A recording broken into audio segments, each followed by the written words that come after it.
Hello, everybody, and welcome back. We are reviewing the Paranormal Stuff Pack, and as you can see, the pack is currently very busy. It's really haunted. So, first off, as you can see here, there's a lot going on. We have these paintings that actually come from the pack. There's Gudri, there's the Haunted House of Temperance, I believe is her name, the other ghost that pops up in this pack. He's winking, the ghosts are flying around. By the way, that painting looks very different when you're not in a major haunted section.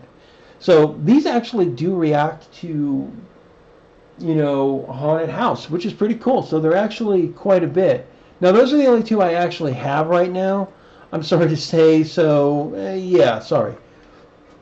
We got a good view of the, the fireplace, which is cool. There's the helping hand, which actually does, look right there, you can just pause if you want and check it out. But it does help out a lot. I love the fireplace. Actually has these little nooks or stuff, so you can actually put 3 things up here and 2 things, as long as they're small on the sides. So that's pretty cool. You then have Gudri over here in the corner. He's almost always flirty. I've seen him actually inspired, though, which is pretty cool. Another painting. I actually just built this particular house, made it haunted just to test out the pack and also to see what's going to happen. The pack's really great. It's small, but for a stuff pack, it's the second largest one. It has 250 megabytes, and my roommate is mounting his head off. Go figure. Oh well. So as you can see, there's a lot of stuff here. There's a lot of content. It works very well. So, it's the second largest stuff pack, basically. And it shows. There's a lot of gameplay here, too. There is decent stuff for both the human Sims and the buildings. There's stuff for almost all ages for the Sims. And the build stuff, as you can see, is actually very good quality. I like it. I like it a lot. Look at that. That fireplace is excellent. And you got like a little ghostly fireplace there. Ooh. Ghostly. Anyways, moving on.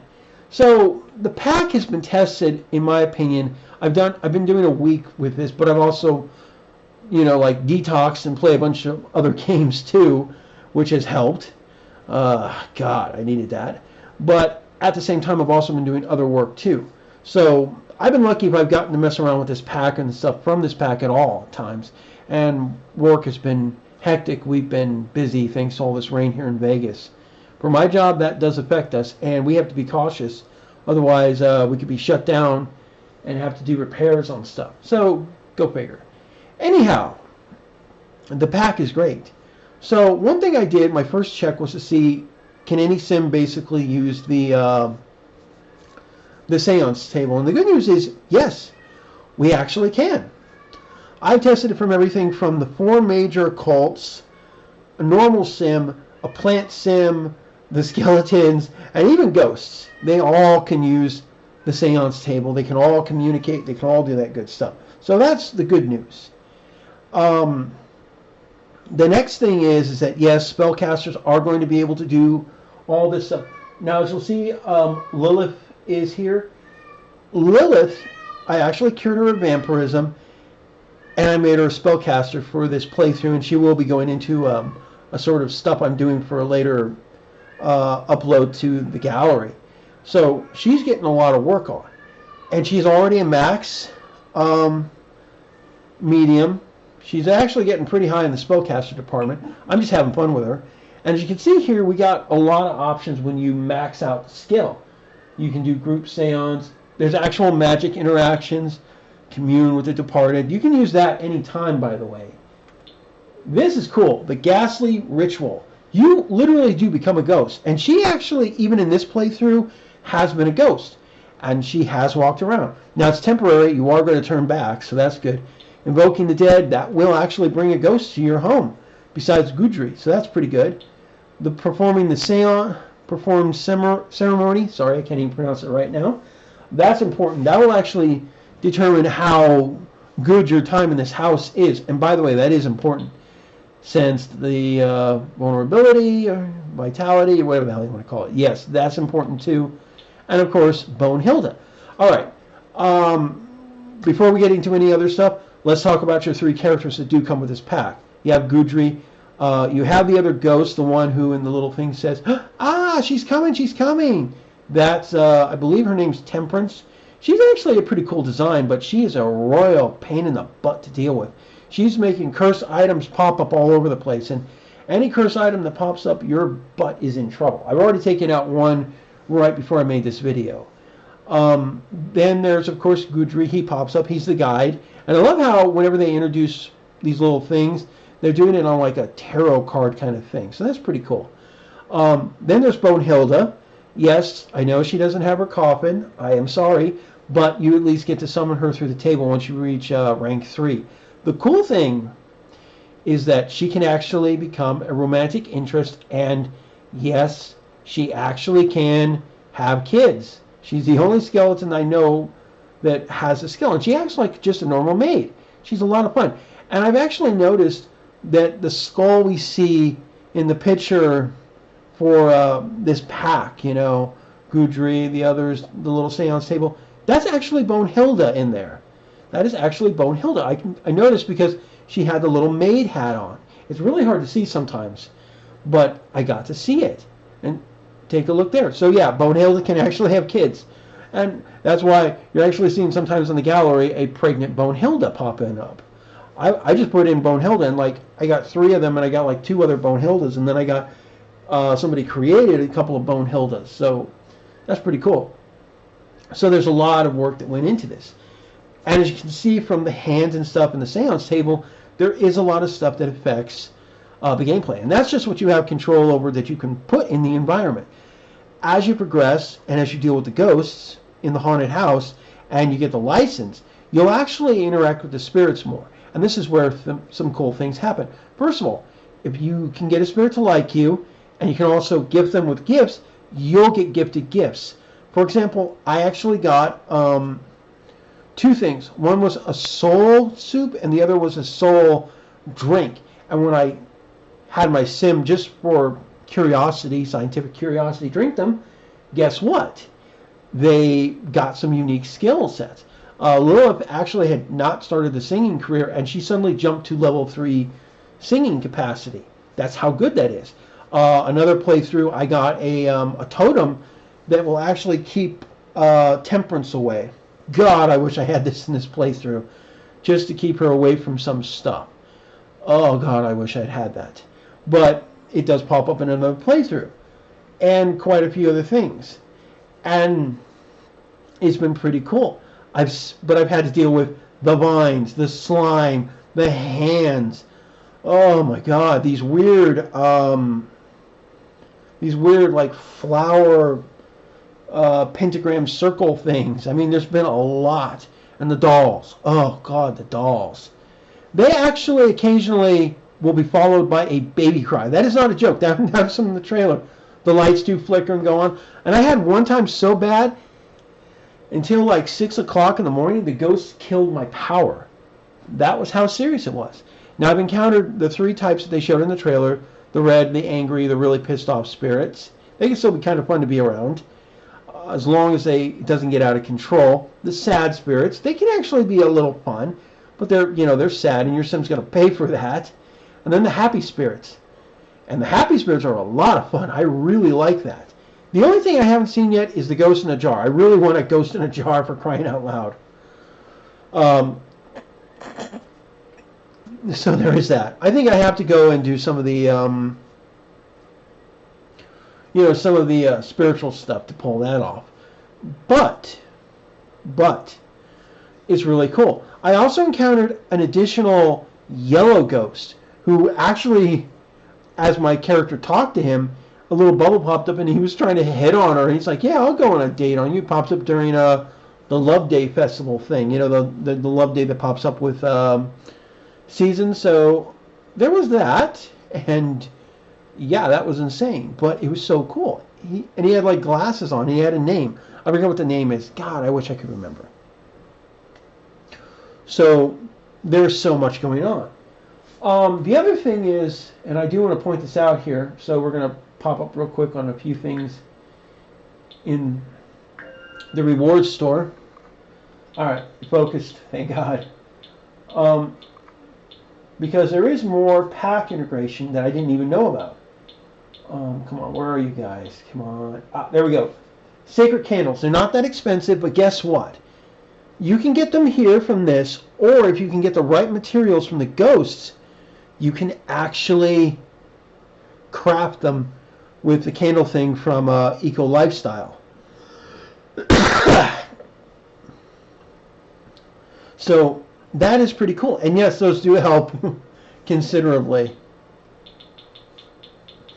We also have, of course, like I said, I got the Paranormal Investigator license. You can buy it here too.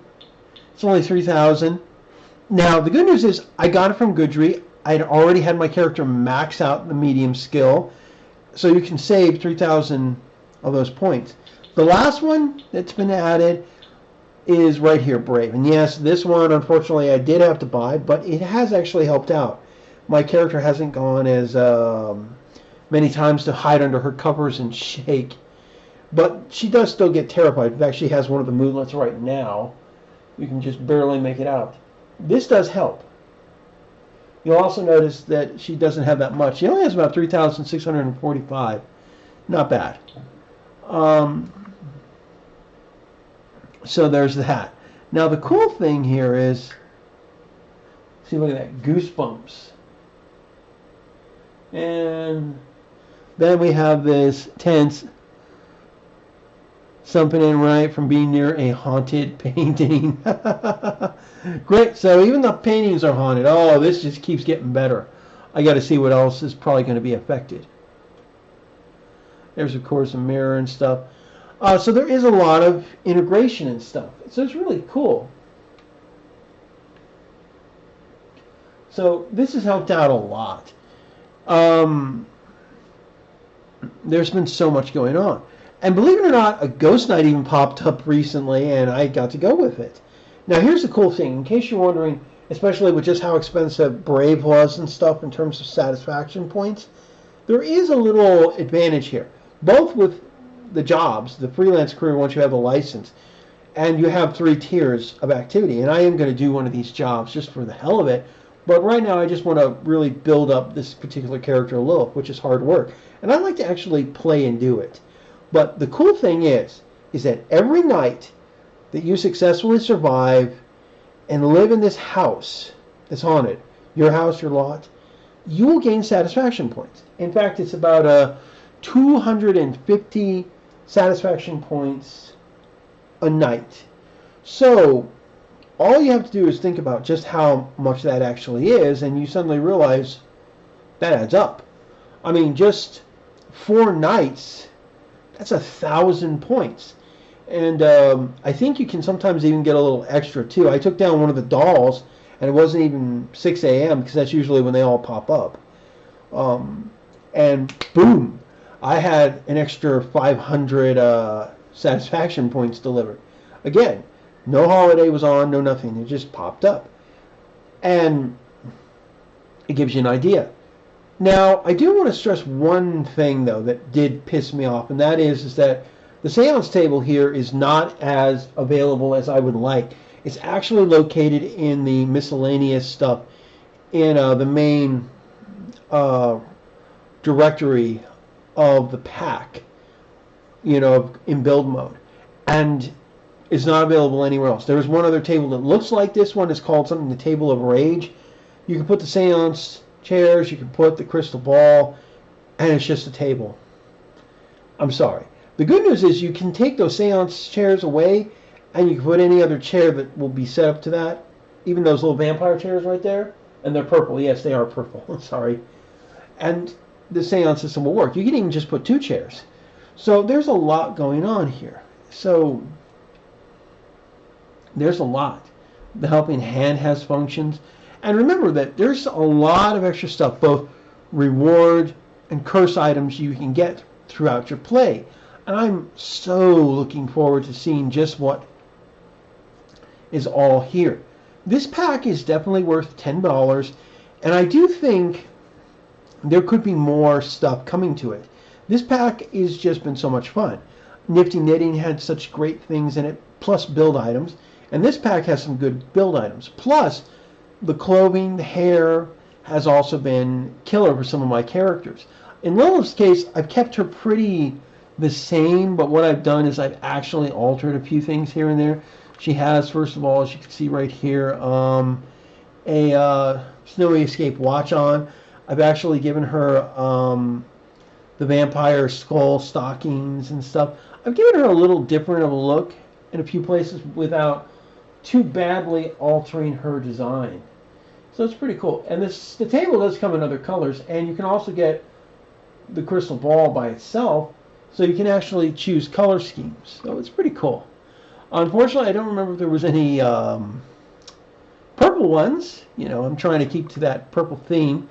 You know, this gold, black, and purple theme. That seems to be Lilith's kind of colors and stuff. But she's definitely much more of the black and yellow kind of character with a hint of green and stuff. I don't think this jacket's original to what she was using, but I like it all the same. It has a great look.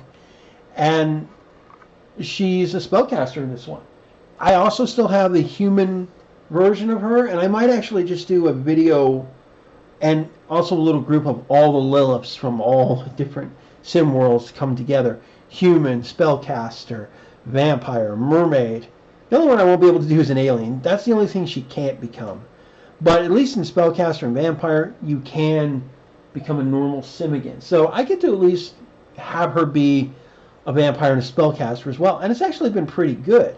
Plus, she has the immortality trait, so that's been a lot of fun, and a few other things too.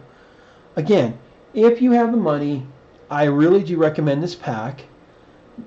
$10 is not that big of a deal, and with a few of the other packs, it's actually a very, very good deal.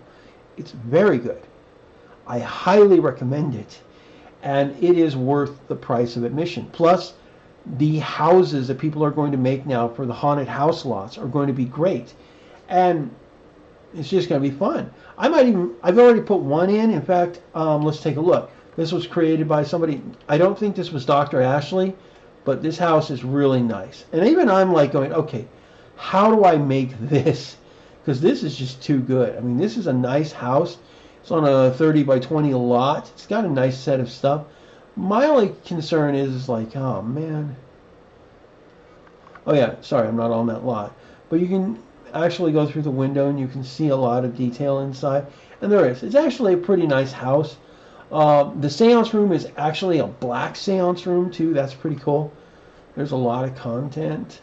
I'm really digging this house. I am digging this house. This person did a very good job on the design, and it's got my creative juices flowing. I really want to see what else I can do. There's quite a bit. You can actually see some of the... They put fairies and stuff around. Like I said, this is a great house to build. I can't remember, however, where the front door is. Oh well. I think that's the front door.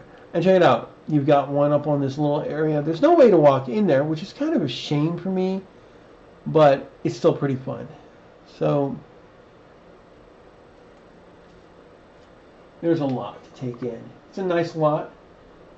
It's just right there. I might put somebody in it just for the hell of it. It's right now just a normal lot, but it does give you this. This is a new crest. That's where I'm building all of this. So you can actually see there's been a lot of work going in.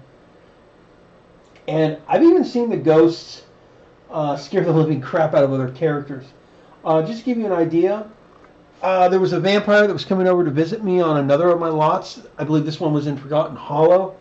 And they had a field day scaring that vampire. They had a field day. So it's worth every penny. I hope you like what you've seen and all kinds of other stuff. This was not an easy review to do because I took so long, because there were so many things I was testing out, things I was looking for, and occasionally going, oh, come on, where is this item? And it does get to you. Not everything is in a direct point. And there has been, I would almost describe them as freezing bugs where the characters are still in the game, but they're like frozen and they won't move as everything else is going around. You have to actually either quit or you have to like go to main menu worlds and stuff to unfreeze the characters. It's a pain in the butt, but it is still pretty good. So guys, like and subscribe, have fun, and I'll see you later with other videos. Peace.